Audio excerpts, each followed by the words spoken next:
Strike Force Entertainment brings you another first in collaboration with ITN, Pathé and Reuters, Imperial Airways, the definitive newsreel history. After a complicated array of small British airlines, the British government was forced to bring order to the chaos, so in 1924 amalgamated many of them into one company, Imperial Airways. Pathé gives us a fascinating, detailed close-up of an early operation from London's airport, Croydon. The passengers flew in comfort while the pilot still sat in an open cockpit.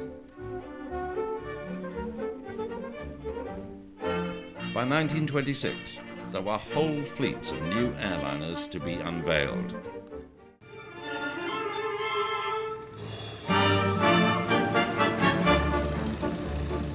And new flying boats were commissioned. Amy Johnson was escorted into Croydon. The other half of this picture is the return of Miss Amy Johnson from Australia in 1929.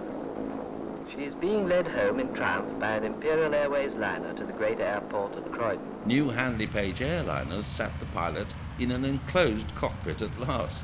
This is the first of a fleet of giant British airliners. Imperial even tried a radio link with the Flying Scotsman. And what's more, she was talking by radio to an airliner overhead. Not a regular affair, admittedly. Just another of those experiments.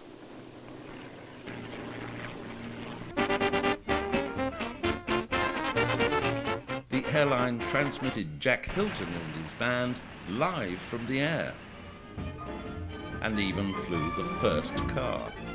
At Croydon, it was loaded on one of the giant airliners for delivery in Paris. 1936 saw the birth of the new giant Empire flying boats. Costing a total of £2 million, weighing 18 tons each, these represent an important step in our belated bid for a place in the skies. Also included is the Mayo combination aircraft and air-to-air refuelling. The flying boat trails out a line behind its tail. The fueling plane lowers another. Thus contact is established in mid-air. And soon the petrol pipe is lowered from the fueling plane. Here it comes. And our cameraman in the tail of the flying boat gets an amazing shot of the nozzle of the pipeline coming down towards him.